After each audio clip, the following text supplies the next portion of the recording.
Could I say about my friends? I hope this finds you well. So here we are, Epiphany 2.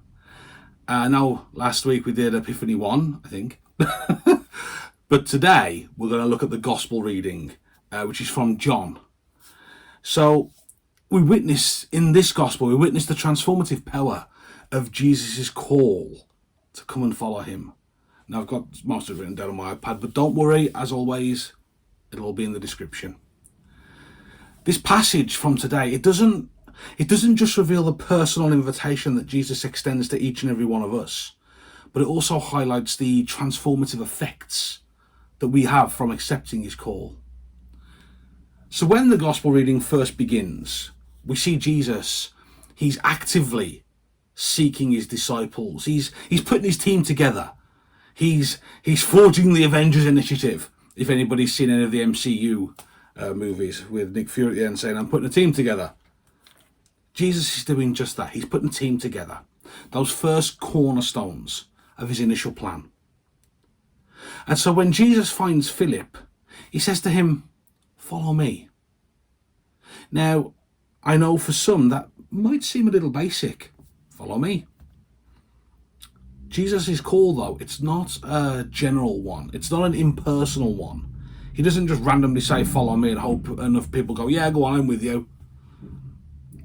It's an individual call, and it's directed at each and every one of us personally.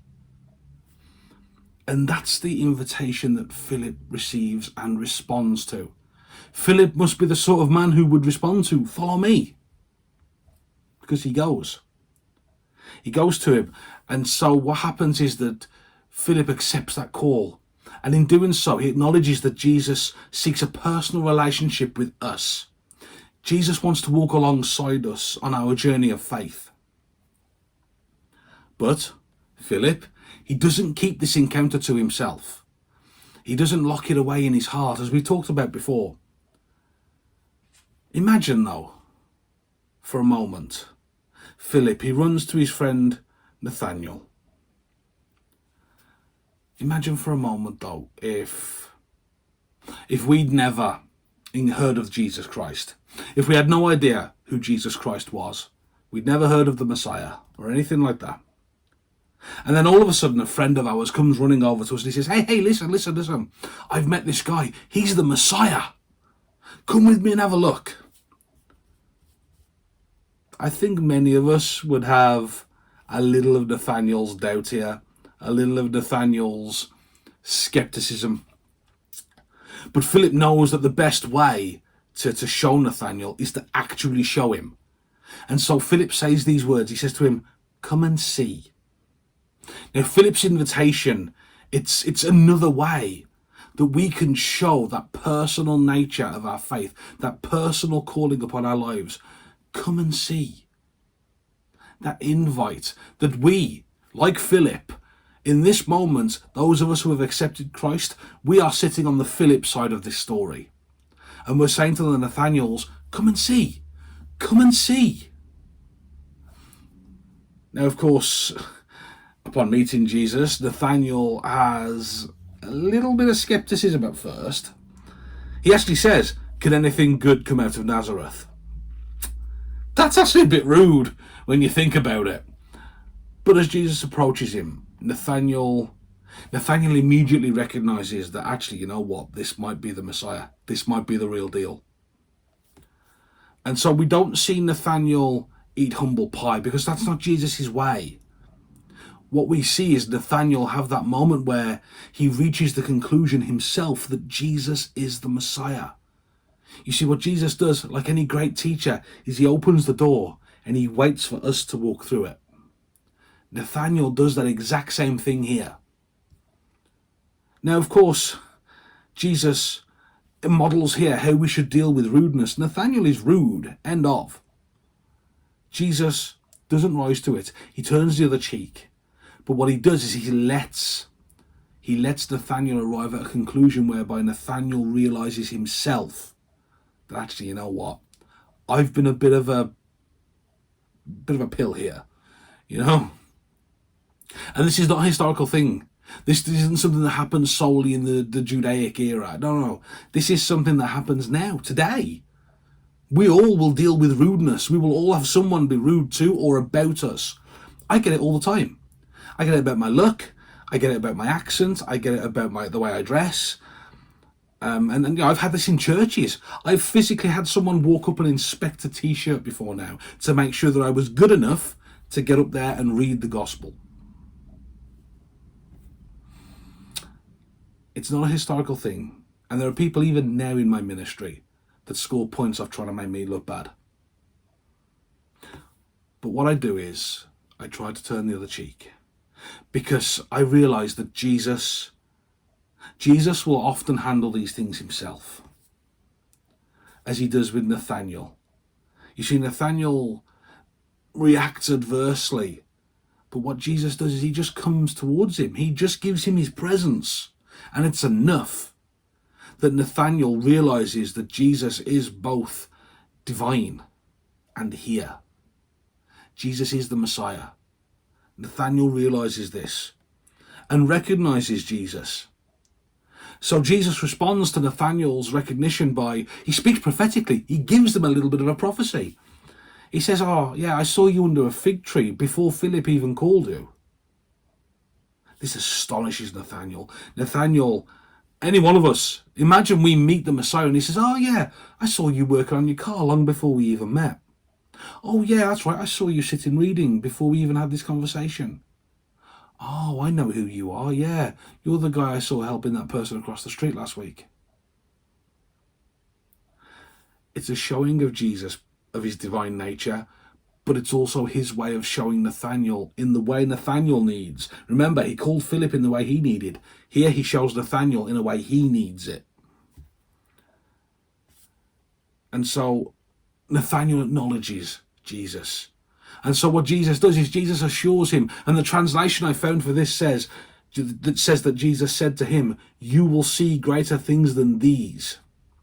Jesus is saying to him, this is just the beginning. As it is for any one of us, when we accept that personal invitation, when Jesus says, follow me, in whatever way he says it to us, and we say, yeah, okay, I'm here. Straight away, Jesus then says, the best is yet to come. You're going to see greater things than these. Because what we do is we grow. When we accept this relationship with Jesus Christ, we grow and we change and we learn things about ourselves. Things like how to deal with rudeness. Things like how to self-improve. Things like how to deal with our own shortfallings. Things like how to deal with a situation that we may encounter out in the community. We learn so much. The best is yet to come. You will see greater things than these. That's the assurance Jesus gives to both Nathaniel and to us. And then Jesus, I love this, he doubles down on that divine knowledge, because he emphasizes the fact that he is the Messiah by describing a vision of angels ascending and descending. It puts us in mind of Jacob's ladder in Genesis. But in showing this divine knowledge, Jesus is showing us, who answer the call, that we gain access to a transcendent realm where the heavenly realities, they intersect with earthly realities quite well. We get a gift of being able to see God everywhere in our lives. Think about it. You leave the house 5 minutes late because you can't find your keys. There's an accident on the road you would have been driving on. Are you going to see God in that? A friend calls you and says, hey, listen, I was just thinking about you. Is everything okay? When everything really is not okay. That's God. We get this ability to see God in our everyday lives, in the birds that tweet outside of our windows, to the robin redbreast that lands on the church, on the vicarage wall just outside my window I'm looking at right now. We see God in everything once we accept Jesus as the Messiah. We get this gift. And so, this passage from the Gospel of John, it reminds us that Jesus' call to follow him is perfect and it's tailor-made. It's personal. Maybe you're someone who looks at that slow drip approach, that slow feed approach, and eventually will go, oh yeah, ministry. Or, oh yeah, that's Jesus calling my life. I know what he wants. I'm a bit dull.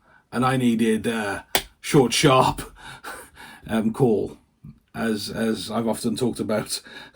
I needed that baseball bat to the back of the head moment. But I think those personal invitations, it's representative of the personal relationship that Jesus wants with us. He doesn't want us to walk alongside him in a uniform fashion. Yes, of course, there are rules. Love one another.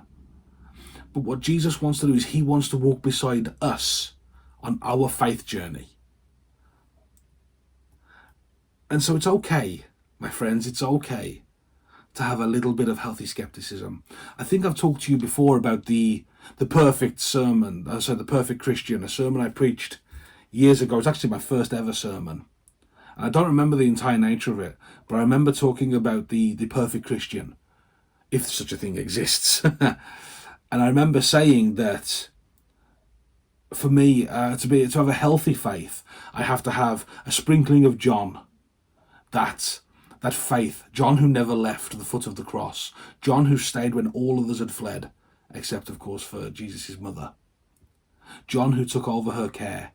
John who was loyal to his Saviour to the very end. Peter, our perfectly imperfect Peter. Peter who every time he screwed it up, got back up. Peter who every single time said, you know what, God, you know what, Lord, I've done it again. Would come back and try again. Peter who even after he denied Jesus 3 times, still waited for the Lord.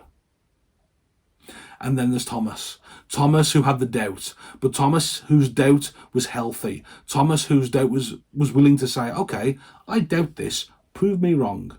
And then when proven wrong, was like, okay, yep, absolutely, I believe, my Lord and my God. That's the word he says. Nathaniel has an element of that healthy skepticism. Okay, the rudeness notwithstanding, but Nathaniel says, you know what, really? This is the Messiah? This is what we're going to go down? Really? And yet, it is. Nathaniel is willing to be proven wrong. And when Nathaniel is shown that he's in the presence of the Lord, of the Messiah, he changes his tune. He absolutely accepts that Jesus is the Messiah. This is whether you're a Phillip who believes and is out there saying to people, come and see, come and see. Whether you're a Nathaniel who's saying, okay, show me you're the Messiah. Either one, it's okay to be one or the other, because we're all at different stages on our faith journey, each and every single one of us. And to come into land now, like Philip, we're called to say to others, come and see. Once we accept, once we go from a Nathaniel who is doubtful to a Philip who accepts, then we have that obligation to say to people, come and see. Come and see. And we get to lead more Nathaniels to Jesus, and they become Philips, and then they go and they find a Nathaniel and they come to Jesus and they become a Philip, and you see the cycle. And so my friends, my brothers and sisters, remember, if you've learned nothing else today, remember this. It's okay. It's okay to be a Philip. It's okay to be a follower, a disciple of Christ, someone who's already on board 100% and has answered that call of God. That's great.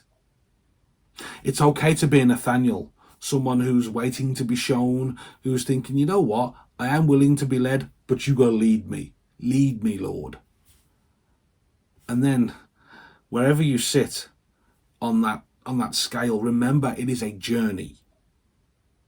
And on this journey, we never walk alone. We walk with each other and we walk with Christ. Because, my friends, wherever you are, keep on that journey, because he sees you. Wherever you are, he sees you walking. And whether you see him or not, he's always walking alongside you. Whatever stage of the journey you're at, he's right there with you. God bless you, my friends, and take care.